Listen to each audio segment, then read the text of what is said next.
Hi, everybody. Welcome back. It's getting so exciting. It may be cold, but I think it's going to warm up. I don't want to jinx it. I'm not predicting the weather anymore. So welcome, and let's get this thing started. So to begin with, I would like to share the Society's land acknowledgement. We respectfully acknowledge the enduring and active relationship of Indigenous people with this land, specifically the area in which we inhabit today, also known as the traditional territories of the people of Treaty 7.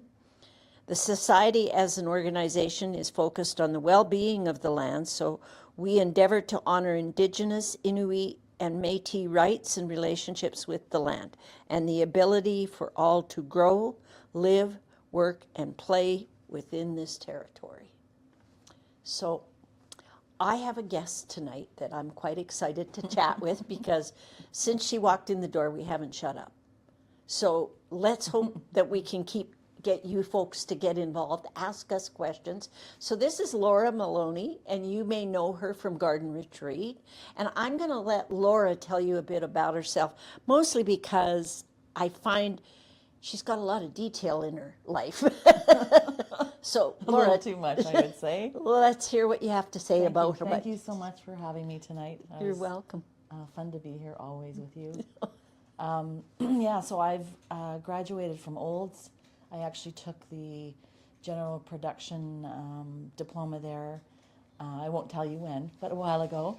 And then I've probably been it's been 20 years off and on in the garden center business. I worked for a small greenhouse for many, many years. So I did a little bit in the greenhouse and our growing.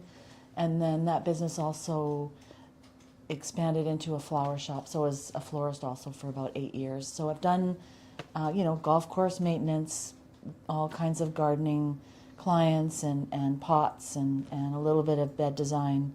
So I've done a little bit of everything, and now I find myself, at Garden Retreat this will be my 6th spring. So always exciting to be in a long time small business. You've been around that long?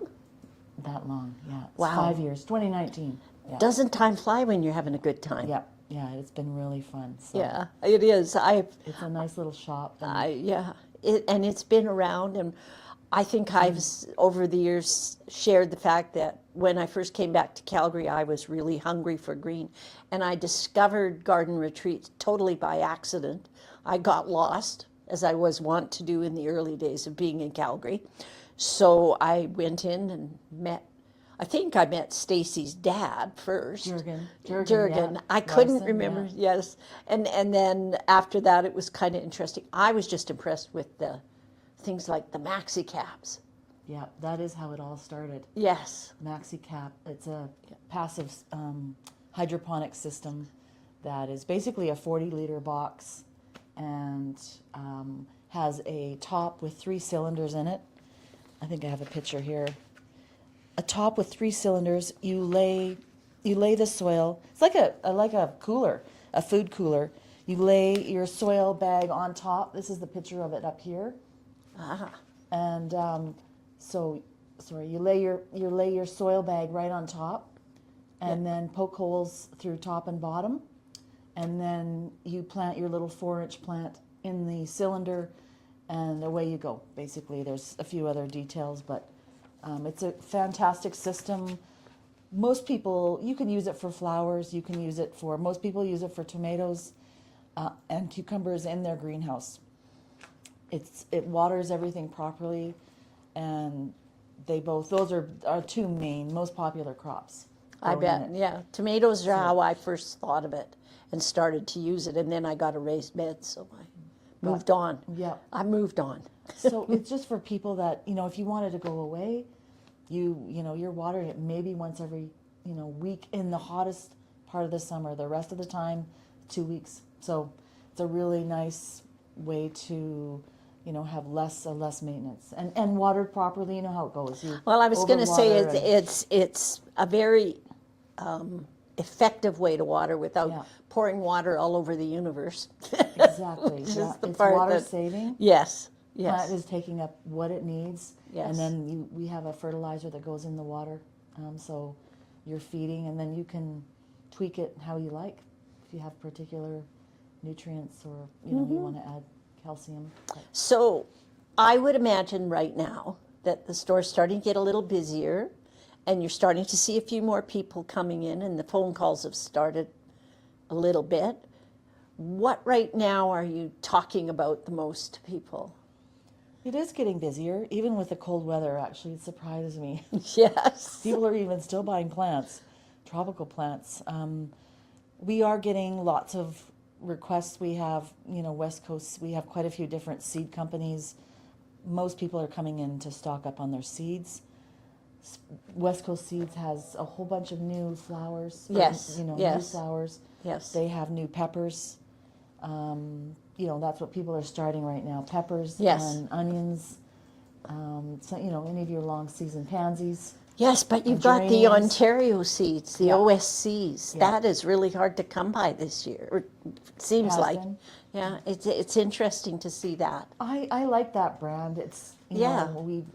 They seem very consistent with their the germination rates. It's kind of a generic brand that it's a little lower cost. It's not organic, but they have some really different varieties of things like sorrel, if you like the lemon flavored greenery. They always sorrel. have an extensive line of herbs.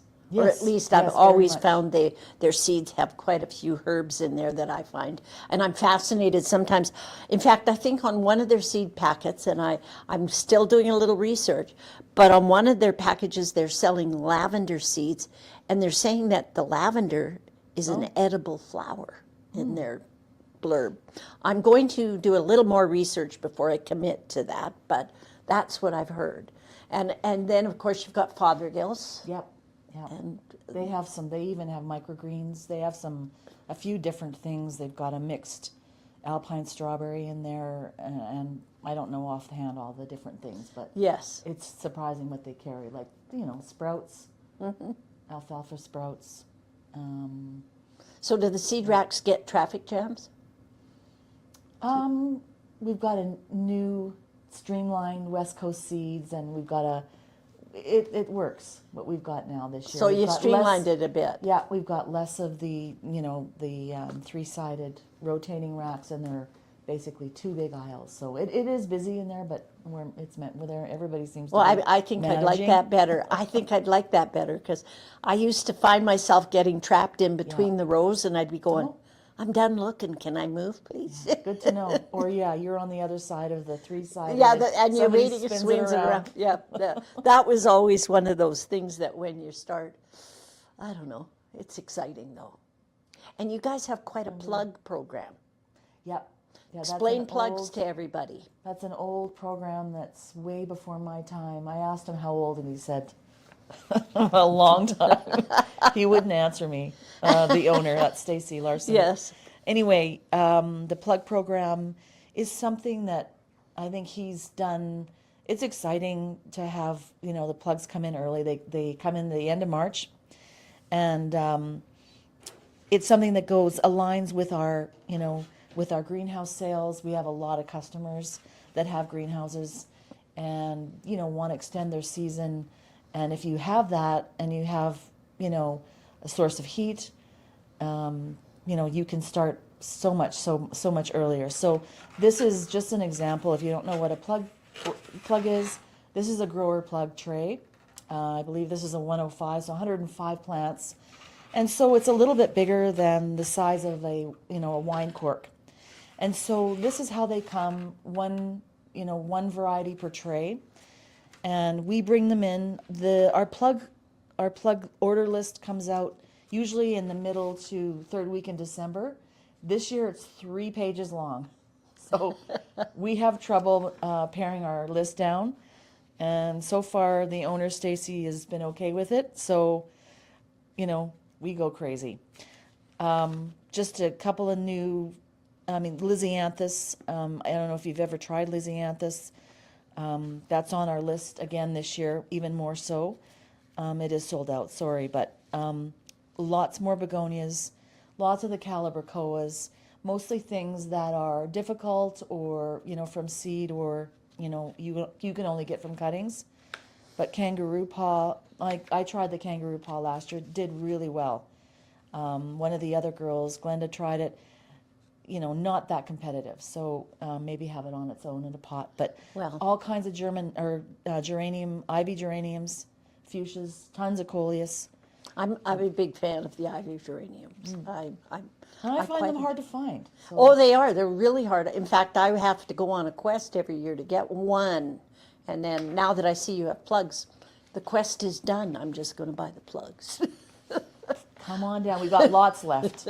We are Good. sold out on some things. Yeah. And the list is updated every week. So if you go on, you can see what's sold out. And you know what? Even if it's sold out, if you want to put it on there, then we know we're oversold, what we oversold in Yes. for next year. And if you Yes. have any feedback, we'd love to hear from you. So thank you. Joan G is, do you have any bulk wildflower seed? You know what, Joan? I'd have to look. I know we have some larger packages, but I don't have more than, I'd say 50, maybe 50 grams, maybe 100. I could let you know, Joan. I don't know. Talking about wildflower, that's something new for us this year. We're going to try to get a little more into the native plants. Anyway, that's not your question, but it just made me think of it. I haven't, finding the big Thing. things of wildflower seeds is hard. So sometimes it's just a question, but how big of a milligram or gram? You know what? I'll have to look. I'm going to say maybe it's 50 grams. Yeah, Maybe? because that's about the biggest I've seen is the 50 gram. Okay. And I like the assortment in that one company. I can't remember who it is, but they're very good. And Joan's going, love the garden retreat plug program. I've placed an Thanks, order Joan. each year for the past few years. Great selection of plants. Thanks so much, Joan. Yeah, when you come in, I will do a little bit of homework on the wildflower bulk seed. Honestly, I know it's available, and I haven't had anybody ask for it yet. So, if the demand is there, which I think, the meadow type plantings is really becoming popular. Not to give any spoilers, but I think the city is working on some of that, wildflower and meadow type plantings. That's what I've heard is they're going to try a couple of meadow spots. Spots to do meadow, spots to do meadows. I'm mixing up my words. Spots for meadows. Anyway. That would be a really good one to, something that we should talk about. Maybe that's a tour we should go on. Maybe that's a tour, Deb. Anyway, and I can't help, earlier when you came in, we were discussing the greenhouses. Oh, yeah. And that is a big part of the business there. And what I've always liked is the fact that you display your plant material in some of the greenhouses. So I go. Well, we're out of space, so we do try to take advantage of the greenhouses. Yes. We don't have power to all of them like in his old location, so we will get all the strawberries, all the hardy things, pansies. We'll get out into one of those greenhouses early, and then but yeah, we do fill them all up, and we have a sampling of all most of the styles of greenhouses. We have a sampling in our yard, so that's nice for people to actually be able to see, go in them, have a look at the just the different options, right? Mm-hmm. That's Hall's greenhouses and BC greenhouses are the brands we carry. So. Yes, I kind of was a little aware of that. And the Hort Society, we are doing a greenhouse class with Garden Retreat, and it is on the 26th of February, and it's an introduction to greenhouses, so it would be really worth doing. Oh, the Hort Society has native plant plug kits, and we have we have them on order or for pre-order. So visit the page. It would be interesting, and it would be the Society's native plant kit offered in partnership with the City of Calgary. And Shannon is asking, where can I get my hands on some asparagus roots to get an asparagus patch started? Are you getting them in? Yeah, we do have them. Gee, Shannon, I'm not sure what varieties. I think there's the Millennium and the purple, and those. So we have our earlier bulbs coming in. I'm hoping within the next week or two, like the begonias, and then the vegetables will come in probably mid-March. So mid-March, count on those. And I've actually found some in 4-inch pots, so they'll also come in finished, but more of, I think, a reasonable price in a 4-inch pot. So Oh, that's good. at least one variety Yeah. coming in finished. Yeah, and I actually, when you do plant asparagus, they take 3 to 4 years before they're going to actually produce the asparagus. So you'll have to be a little gentle with them, and usually I try to tell people to plant them in a bit of a trench so that the water flows down into them and doesn't pour directly on top of them, and they do a lot better that way. And it's probably one of my favorite things that I do. So deeper. Okay. And then you just leave the trench, and as they start to mature over the years, you just fill the trench in a bit. Oh, and I they see. Okay. like a bit of mulch around them. Right. And that's what I like really about them. I've tried that purple asparagus. It's quite lovely. Okay. I like that one. But I also, the best one as far as I'm concerned, and it's just a choice, is the Martha Washington. Okay. Yeah, it's a really good one. Oh, Hopefully, maybe we'll get that one in too. Victoria Fritz is saying, I purchased a 6x8 greenhouse from Garden Retreat last year and have signed up for the class next week. I have my list of questions ready. We sure hope so. Stacy's got to be kept on his toes. Because he's, and you know what, do question him, because he's got the answers and he's good talker. He's been building for so long. You're going to get a lot out of that class, and congratulations on your greenhouse. I mean, it's so exciting. Yeah, it is. They really are really is quite great. exciting. So enjoy the class, Victoria. Thanks. You'll probably see her wandering around. Yeah, I will be probably. So we've talked plugs, and we've talked a little bit about the seed racks. Yeah. But what we should talk about is that you brought some of our, Deb and I were oohing and awing over this. This is a tidy tray. And if you have a potting bench and you want to work with all the various types of things, I think they're great because you can get a pile of soil going and a little bit of sand and do your mixing, line your pots up, and then you can just abandon ship. You really can. Yeah. Put it away. Just right? put it away, and it's and you can even, if you notice the shape of it, if you can get your workbench, you can probably get yourself a little shelf to slide it in under, and or just, I don't know, I've left my tidy tray sometimes. I put it down on the ground and slide it under my workbench, but I think this is one of the best tools to own. And it's a nice heavy plastic. Yes. $28. Yeah. And then you can buy the smaller one has a little built-in shelf, but you can have a I forgot little about that. shelf. I didn't bring it, but I just wanted to show everybody because it's Well, yeah, and it's one of my favorite little pieces of equipment that, you know, when you start looking at this, you're looking at what can I use to start my soil, what can I use for my seed starting. I mean, you could really, I think, you can almost fit, your tray. The tray will fit. You're not making such a mess, right? And you save soil that way. You're not pushing it all onto the ground, which is what used to drive me crazy. And I used to keep a bin and put the soil into it after I was finished. But I've discovered you just take a little brush and brush it all back in a pile and just keep going with it. Yeah. Now, if you were selling someone a grow tray, would you sell them with those domes? You know what? This is how I brought what, we generally do for seed starting. This is, thanks, Kath. Depending on what you're starting, like in the greenhouses, We used to do the rows, but you can do a whole row, with hundreds of tomatoes, one single little row, or marigolds, or things that grow really quickly and don't mind being pulled apart and repotted. I just brought it for interest. You can also do the little plug trays, which I showed you before, but they have to be covered or they just dry out. But this is what we do generally for our seed starting. We've started lots of herbs already. Lots of tomatoes. We probably will have 40 of our own tomatoes, of different ones that we'll start ourselves. Glenda is working on our seed program, like just the specialty things, which is what we love to do.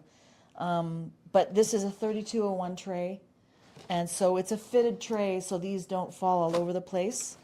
And it doesn't. You don't have to pot it up as quickly as you would in a plug tray, and it's not so big that it takes up so much space. And I like the height of the dome. Yeah, so I think that's I mean, we have everything on heat mats. We sell the little heat mats as well, but anyway, as soon as things are sprouted, they come up under lights. Generally, we take the domes off after they sprouted. I mean, the most important time is that your seeds that haven't germinated and sprouted don't get dried out. You cannot have, you can't allow it to happen. We're checking ours probably twice a day, if not more. So yeah, we've got all kinds of these pots, all kinds of trays, and domes. So good extensive collection. Okay, Jan, thank you for the correction. As soon as I said Martha about the asparagus, I remembered I was probably wrong. It's Mary Washington. Thank you, because I didn't recognize it. I'm like, why am I? Yeah. I'm going on a loop. I actually think we might be bringing that one in a bare root as well. Well, you see, that's where I usually see is the bare root Marys, and I really like them. Yes, actually, I'm going to plant Mary Washington at the Blue Flame Kitchen. At ATCO this year.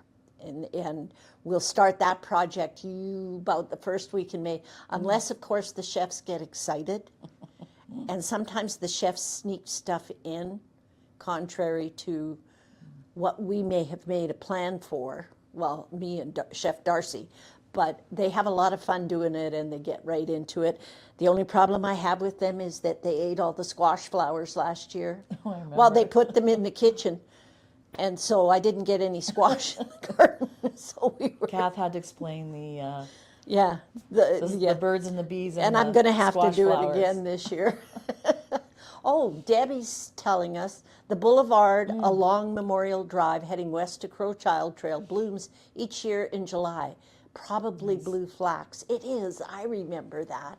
Yes, I'll have to keep a lookout for that. Yeah, we have to. Sometimes we get driving and we miss these things. And it's to me, one of the signs of spring is driving around in the neighborhoods and seeing people's bulbs come up. So If you don't, then how do you, if you don't have it in your yard? Well, exactly. It's amazing what people do. Yeah, and it just pushes spring into your head to the forefront right away. And I don't know, I get quite excited. Today when we were talking and I asked you if the begonia bulbs had come in yet. Well, I said, well, you haven't got them in yet. They're coming in about the middle. I hope this month. Yeah, okay. It was supposed to be the middle of February, so that's now. So hopefully soon. Everybody's asking for them. So. Well, so I said, well, I'll go down the basement and I'll look to see how my begonia bulbs look. Well, I'd forgotten that when I went to put them away this fall, I repotted them, which I usually do, but they're very eager to grow, and I found them growing this way towards where the grow light is because the other grow light hasn't been turned on yet. So I'm going to have to get in there with my trusty little scissors because I don't really want them sprouted like that. They're kind of homely. However, don't give up on these. I'm going to root some of these. At the next tea party, look for these, or at the next over the fence, we might talk about restarting them. So I'm going to prune these back, And one of the things that you do with begonia bulbs is that the tuber has a cup in it. And when you've left them in, this is where your hori knife. Joan, I'm going to use your hori knife. Be careful with this. It's a weapon. It is quite a weapon.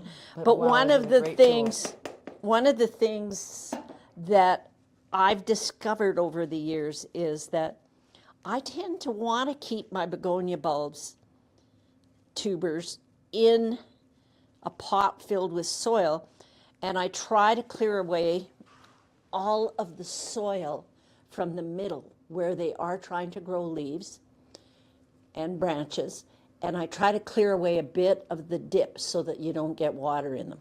So when I go to put them back in this pot, which I deliberately last fall didn't fill very full, I'm just going to sit it up on top and let it start to sprout. And there's only 2 bulbs in this pot, and it was the only one I felt like bringing, but I have 2 more at home that have done the same thing. They're kind of falling over the sides of the pot. I also inherited from John Ostroden when he left and moved away from Greengate and went to parts foreign. He gave me a couple of his bigger begonias, and they live in my spare guest room. And my guests always comment that they think the one big leafed one is going to eat them. So anyway, I send John progress reports on his big begonia. And then, you know, the silly thing grows and gets bigger and bigger and has these beautiful big leaves. And he always says to me, you haven't fertilized it. You can tell just by looking at it. Oh. And he says, and it needs to get out in the light because it's looking a little sparse. So I usually send him a picture and he gives me an update on what I should be doing. But don't don't be afraid to, you know, get your stuff out and try to save it and clear away if you've got old begonias and you're going to restart them. Keep the soil out of the dip until they start to really grow, and then you just gradually start to fill it in, but don't bury it too deep.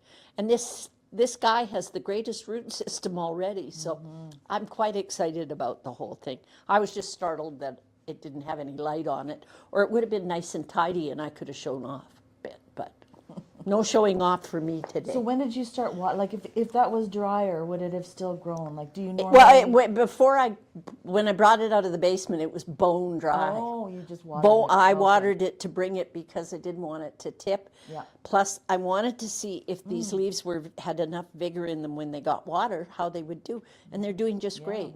There's been a severe drought in my basement grow up this year. Don't tell Janet because I have her ivies. You shouldn't have said that. I know, somebody will phone her right now. On public broadcast. Anyway, I just think that we're at that stage in the year where we really are getting excited. And one of the other things that I really watch now, this has been sitting in our front entry at the office. And I'm sure you can see it, but what you can't see is that it's sitting in a 14-inch pot off the ground, and it's giving us a major shrub. So this was one of our feature plants in our decor at the front, if you will. And it is growing very vigorously, but it also is losing some leaves. However, don't throw them away because you can get cuttings. All these little notches where the leaves were and branches, they'll root from there. And if you want, you could just take a whole stem, lay it down, and come along, and you'll have 6 geraniums growing.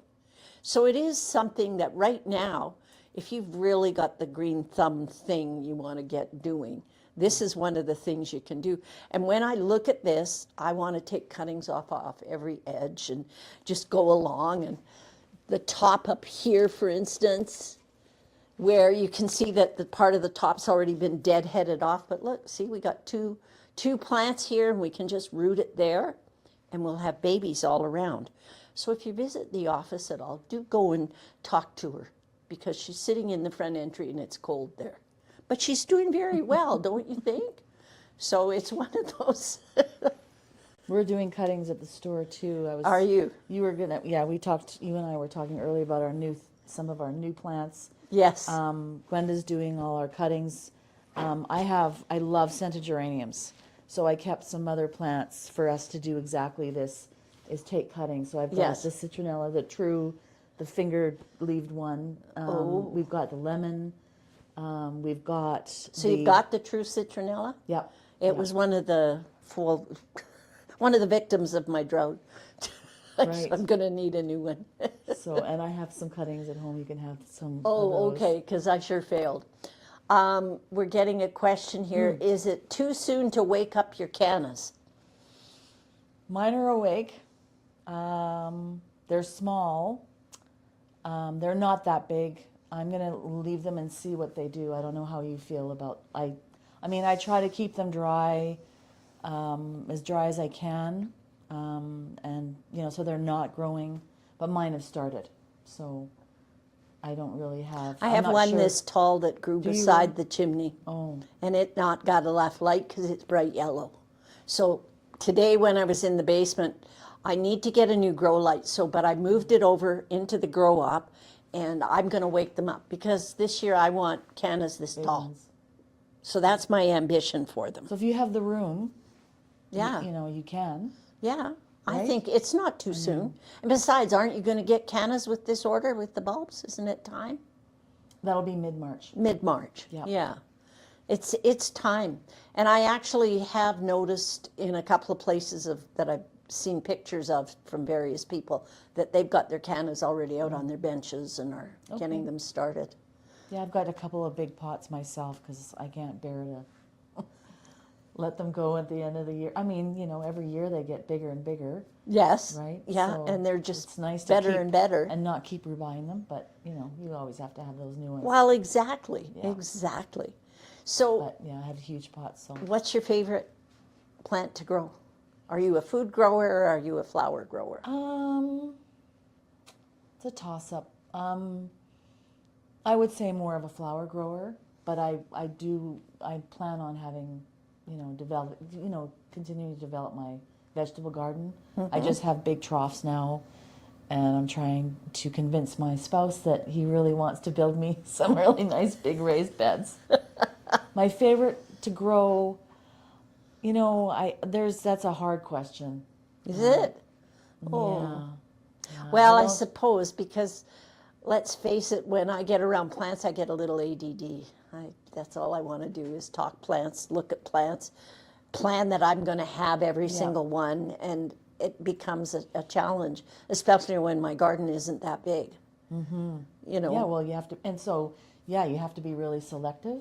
Yes. My favorite pot last year for flowers was probably the Carex, the rooster, and then the verbena, the meteor shower all around. Oh, yeah. And then, what did I have? And just some petunias at the bottom. Could have been the crystal sky petunia. And I think I had a little bit of white, maybe a white calibrachoa. But it was just spectacular. It didn't get buggy. I like things that don't get buggy, particularly. But, I love the datura, but that, it gets buggy. It does? Ooh. I find. Oh, okay. Well, sometimes you fight that, Anyway. Yeah, it's one of not those. a bad one. I just thought of it. Every once in a while, we have to solve our own problems and figure that out. Carex, that's a grass. Yep. And is it the copper. red coppery? Yeah. The rooster is the taller one. Yeah. There's lots of little short ones. I love the grasses. Yeah, but that one does look like the rooster tail. Isn't it the one that gets the nice blooms on it? It didn't bloom for me. Oh, okay. I've never had it bloom for me. Okay. But it is, it's probably a good 2 feet tall, and it just has a nice fall at the top, Yeah. but not it doesn't bloom like the Pennisetum, the rubrum. Oh, okay. Because I do find myself quite drawn to some of them. I used to have a Carex rooster, but I don't think I kept it. In fact, I know I didn't, because otherwise I wouldn't be asking this. Yeah. Sarah is asking, my amaryllis is flowering, but the bulb has a big split on one side that is quite deep. Will it last another year, or what should I do to keep it going? Does it look like it's rotting? I wonder why it's split. Like a water, it's not dividing, it's a is it, is it a damage split, Sarah, or is it? Like a crack, just a fissure. I'm not sure. If it doesn't rot, I don't see why. Make sure it's not, obviously you've got it planted so 2/3 of the bulb is out, above the soil level. I don't, yes, it is a crack. Does I'd it say, have yeah. color in the crack? Is the crack sort of a whitish tone, or are you seeing the actual layers of the bulb? Yeah, like how deep is it? Yeah, how deep is Yeah. this crack? Is it like an inch, a half an inch, or is it literally just exploding like a V? Because that can be, sometimes that's from the fact that we have our houses get really warm in the cooler weather and we're not getting enough sunlight to keep them growing, and the day length is so short anyway that it will cause them to put, and it depends on how many flowers it produced and how big they grew, because some of my cannas or my amaryllis produce 2 to 3 stems of flowers. Yeah. Some of them only produce 1, but it depends on if they're the juveniles or if I've had older ones. It'd be nice if you loved your flower. It's nice to keep them anyway, and I limp mine along, and then they bloom whenever they feel like it, rather than the forcing. But honestly, if you can keep it, then it should divide, and then maybe, if you've got any rotting areas, you should be able to, as long as it doesn't rot out, I think you should be able to keep it. Try to keep it as healthy as you can. And then, when the light, our day length increases, it'll put on growth. We had in the greenhouses where I work, we just planted amaryllis in a big, huge pot and just let it divide. It was full. We'd get like 30 blooms from it. So if you persevere, they will spread, and, you'll get new bulbils, I guess you would call them. Yes, you do get bulbils off of it. I can see the layers of the bulb, and it is red in color at the edges. It's still fine. Yeah. Whatever you that's a do, good do sign. not fill it with soil. Let that natural fissure heal. It should stay dry. And when you're watering your bulb, water low and away from the cracked area, and gradually it will harden itself off, and it won't be in danger of being flooded into the cracks of the bulb where they've started to show the layers, and that'll encourage it. And you have 3 flowers on one stem and a second stem on the way. No. Excellent. That bulb is fine. Sometimes, especially amaryllis and some of the larger bulbs, get really heavy and really try to produce a lot of flowers, and they will just naturally split. But sometimes from that, you end up with bulbils, like babies, all the way around the plant growing. In fact, I have one in my living room right now, or in my kitchen, and it's now growing a little baby off the side of the main bulb. The one set of flowers has just finished, and I'm getting a new set of flowers coming. So I wouldn't give up on it. I think you're fine. Just be careful not to water in it, in that crack. Keep it away and around away from it, and turn it away from the sunlight. Turn the crack away from the sun, if you can do that. I've actually seen, I've been in a couple of growers, and they're growing bulbs for sale and things like that, and I've seen, those little children's parasols? They've got the ends sawed off them, and they've got them propped around on the pots to keep the sun off the bulb that's been planted up a bit higher, because then they don't crack. It's one of those things. Yeah, hyacinth bulbs will crack if they're exposed to too much sun. Yet they have to be planted high to produce. Yes, So it's one of those. Yeah, The little drink parasols? Yeah, no, not the little Oh. drink ones. They literally must have gone to Oh, I see. bought the children's size umbrella. I mean, it's like me who bought all these umbrellas for my garden. I call them hail suppression devices. Doesn't everyone have a front porch filled with umbrellas as soon as the weather changes in the spring? It's one of those, one of those things, and they do work. So, but the umbrellas have a lot of use, and it's why garden centers have shade cloth, and why And bug netting. We have bug bug, netting as and you well. do have the bug netting. Yeah. Oh, nice, nice. So it's a little more, well, it lets more light in than the shade cloth. So that Okay. would be, my. But I it mean, keeps- people are building structures, to either, have it easy to just throw over at the, in the morning if you think, well, maybe it's going to hail. Yes. They can just throw it over the beds, or people are actually making, like a Structures. gazebo type of, but simple structure that they Yeah. just have the netting over, so at least reduces, Well, the I damage- like. I the was just damage. going to the damage, but then I also like bug netting for just what it says it is, Bugs, yeah. bugs. And I mean, yes, we need to get some pollinators getting in to do certain things, but I mean, the scourge of my existence is the cabbage white. Not squirrels? You're lucky. Oh no, squirrels make me. Right now, I'm fighting with fat squirrel 1 and fat squirrel 2. And they've decided that my bird feeder is their target and they've perfected it because I have louvers on the side of on the one side where they stand, and the bird feeder is hung out at least 6 inches from there. But they've perfected leaning on the louver and getting over, and it's almost like they put their elbows on the table and they graze into the hole of the bird feeder, and it drives me crazy. Mind you, today, I don't know about you, but I had in my garden, I have a very large mature birch tree. And I was quite enthralled by this morning. The sun came up and my tree was full of nuthatches. And they were really busy. And they were shaking the catkins seeds off the birch. And you should see my house. I was showing the deck, and the surrounding area is covered in seed. And they got right down and in there and were eating it. I bet you they come back in the morning.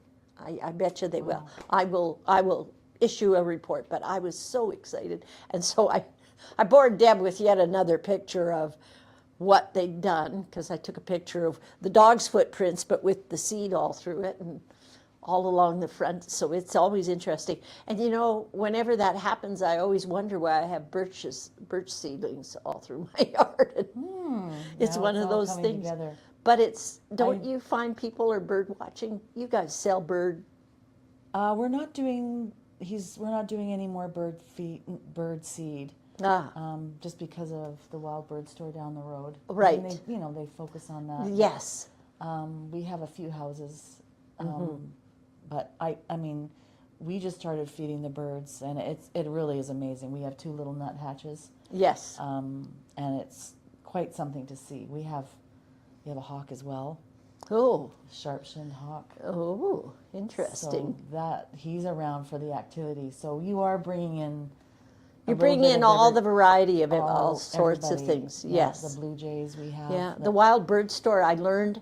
I was there. Thank you. Yeah, the wild bird store. I was there about a month ago, and I was quite enthralled with everything that was in there. But I was buying bird seed, and I was getting a couple of other things. Don't go in there; it's an addiction. They have everything. They do. They have the most amazing stuff. Anyway, I went in, and I was standing up by the cache, and I looked down, and I said, "Oh." And they had a bird feeder down on the ground and a little thing of water.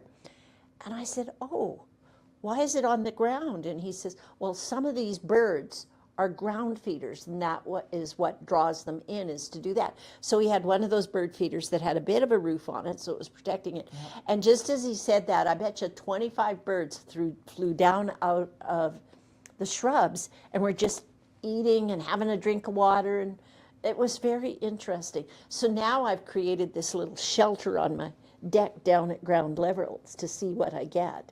Fat squirrel 1 hasn't discovered it. I don't know. Oh. We'll see. But I find it, to me, that's an activity in the garden that I really enjoy.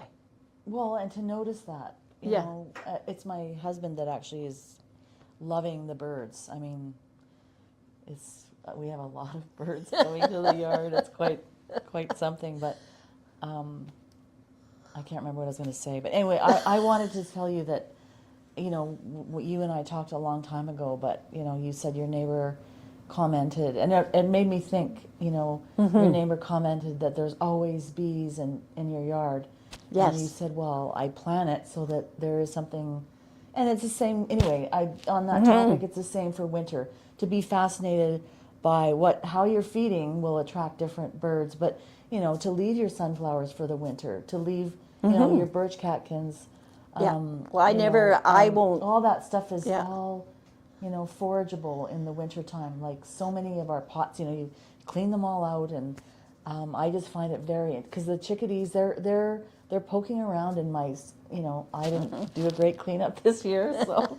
I didn't either. I don't have know what quite a few happened plants this year. and I things didn't that want to went to give seed. up. I didn't want to give up on stuff. Yeah. it And is hard. that's, you know, is that what you say to customers sometimes? And they say, oh, I didn't get cleaned up, don't worry. Do you? Oh, yeah. Oh, I you mean, know, sometimes we have to be but casual. And you're not doing that, right? Yeah. You're leaving, and that's so much of, I think, where people are moving, you know, with the native plants, but creating the habitats, you know, like the bug hotels, and you know, there's so many. If you just leave things, we had an old log a couple years ago, and you know, I went out gardening one day, and there was all this traffic going there, and all the leaves had this perfectly circular hole in them, and they had made a nest in this old piece of wood. So we didn't, you know, we left it there for The leaf cutter bees. Yeah, They're really valuable. Yeah, They're good So- pollinators, and if they eat a couple of holes in your roses yeah. and stuff, well, big deal. Yeah, and they don't tend to start really heavily cutting until mid-August, and then they Is it do. not late? Yeah, okay. Because the rest of the time they are harvesting the nectar. They are doing all of that. I have a bug hotel on a tree stump. Do you? Yeah. Yeah, and it's, I have to replace the little sticks that go in it that create the things, but it's very painful because I sit and drill holes in them and then stick them in. But I've also noticed cocoons in among the crevices, so I think I get quite excited. And then to draw them in, I have a green roof on the bug hotel, so that they they come to that as well, and that draws them in. The green color. Yeah, I the didn't know green. that. Yeah, my green roof just seems to attract them. And then I filled the hole underneath because I don't have a lawn. So underneath my bug hotel, I have woolly thyme, the low-growing, beautiful woolly thyme, and it gets pink flowers, and sometimes I just go out and pat it because it's so nice. I like the fuzziness of it, but the bugs love it. Oh, And yeah, you know, it's crazy. pollinators aren't just the critters that fly around. There's a few spiders and things that you really want to attract to your garden, because the spiders help with the bad bugs. Yes, So definitely. We have a few in the store. We try to leave them, but yeah, until they scare people. yeah. The Spiders. webbing and Yeah, yeah. I always they're think they're very very beneficial. interesting. You know, and I love the shininess of a spider web in the early morning. So just because we're gardeners, would you say that you enjoy the wildlife and the insects just as much? I'm appreciating it more. You Yeah. know, I wouldn't, you know, I'm learning, right? Yeah. I think, you know, with all the talk about the pollinators, and you know, you just start to really, I'm just appreciating them more. I would say I've always been a flower person, but I mean, that's always something you know, to have the butterflies around, and you know, the bees. I mean, I enjoy that. You know. Well, we're outside I'm doing this learning. for the natural experience, Yeah. I think. And that's maybe part of it. I worked with a gal that we used to call her Mrs. Feather Duster always. And she could not bring herself to catch the bugs or anything, but she would go around and dust them off with the feather duster. And she'd have spiders and critters and everything. And she'd put on her rubber gloves and go out back, and she'd just gently shoo them. And she'd say, and I'd always say to her, so, Bev, are they just going to come back inside? She says, that's okay, I'll dust them tomorrow again. That's hilarious. It's one of those things. One of the things, before we get too far in, I asked you if you guys sold grow lights. And you do. Yeah. And That's as the sun blasters. these are sun blasters. What are the difference between the regular grow lights and a sun blaster? Do you have no idea. I don't no know. idea? I mean, you know, they're full spectrum. This is the T5, which is a fluorescent. Yes. And we carry them in an LED. The LED is a light emitting diode.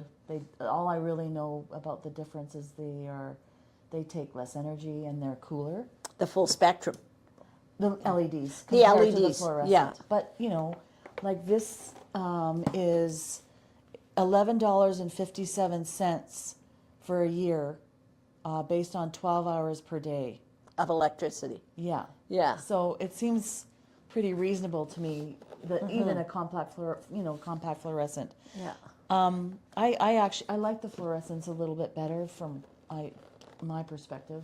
Yeah, The I'm not tomatoes, I think real. Yeah, tomatoes I like was just going to say I like how tomatoes and vegetables grow under these, start under these, Yeah, the rather fluorescent. than the LEDs. I I don't agree. think that they get the evenness of growth and the strength in the leaves, and that's maybe my carryover from it. We've had the same observation at the store. Oh, really? Oh, good. I'm not alone in No. my.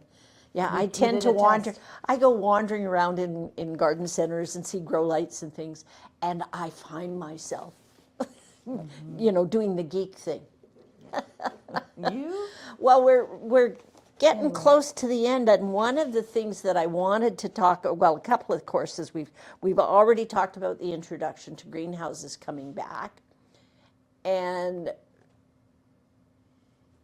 a question. Where did I miss a question? Well, Victoria's asking Victoria, since we're talking amaryllis, my leaves don't stand up. They want to flop over. It's a first-year bulb, and I got a large bloom this Christmas. I'm trying to keep the leaves to feed the bulb, which is the way to go. But the thing is, Victoria, are you keeping it in sunlight, or are you keeping it a bit in a shady spot? And the other part of it will be is that they get a little bit weak because the bulb has generated a lot of food to feed that flower. And the leaves themselves have to stay there to feed the bulb back into its layers. But if they're laying down, it's usually an indication that they're not getting enough sunlight. And it is time, actually, in the next 2 weeks or so, some fertilizer, and not a heavy-duty one. Something, which one have you got here? Oh, that's the seedling. Oh, the seed start. start. It's a high last number. Is it a high last number? use Okay. Well, any- the fertilizers, the first number is for nitrogen, and I usually tell people half strength with a high nitrogen fertilizer at least once before they go dormant. And I tend to let them go weak anyway, because I put them in the summer. I put them out under my trees in the back garden, because that way they get lots of energy back in them. But usually the laying down leaves means they're not getting enough light. And they always mind flop too.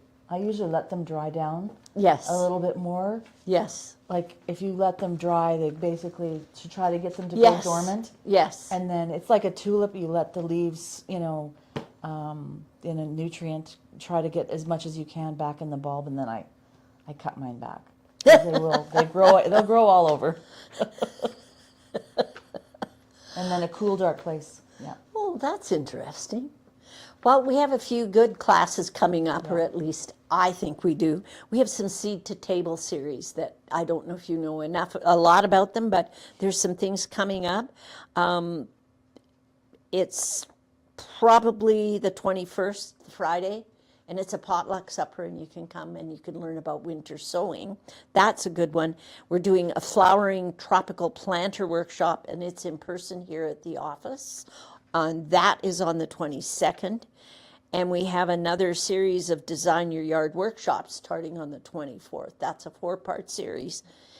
And then I'm not sure who's doing the legume talk, but I'm going to it on the 24th. And it's legumes talk and it's online. So I'm going to go and attend that one. And our member talk, this one really has me quite interested. It's trees against the wind. Now I think that'll be exciting. I don't know about you all. And then we have coming up, I'm going to do a 4-part grow your own food course, and it's in person. And I'm expecting you to bring gloves because we have to talk soil and we're going to play in it and maybe do some seeding. So we'll see where we get to. And another Design Your Yard workshop starting on the 13th of March. And then in April, big event coming, big event. We have the Gardeners Market on April 26th starting. And exciting speakers, some interesting booths. I hope you can get a chance to go. Anyway, Lora, thank you so much for coming. Thanks for having me. It was really fun. And Thanks, I've everybody. enjoyed it, and I hope that we'll see you all again soon. And Yeah. oh, I'm doing tea with me. Oh. Tea with me, tea with Kath. And it is on Thursday afternoon, and we're at Greengate. And if you want to come on by and have a cup of tea, and we're going to answer garden questions and maybe have a bit of a natter and a gossip, and who knows, if I know you when you're in the crowd, I may single you out and have a wee chat, but do come drop by. It starts at 2 in the afternoon, and we just keep going. And there is registration, but it's a free one, isn't it, Deb? Free for members? Free for members. So come have tea. It's going to be fun at Greengate. And I understand that the little area that they have for their classroom, they've made it a little bit bigger so we can actually sit at tea and have tea. It'll be lovely. Anyway, It is a nice space. Yeah. thanks everybody. Thanks, It's Joan. been really, really exciting. Thanks, Joan. It's nice to see you And and talk everybody, to you. yeah. Oh, by the way, Joan, thank you for the teacup display. I'm going to make that. I haven't found all the pieces yet. Anyway, good night. Thank you. Thank you again, Laura. Yeah, thanks for having me. Good night, everyone.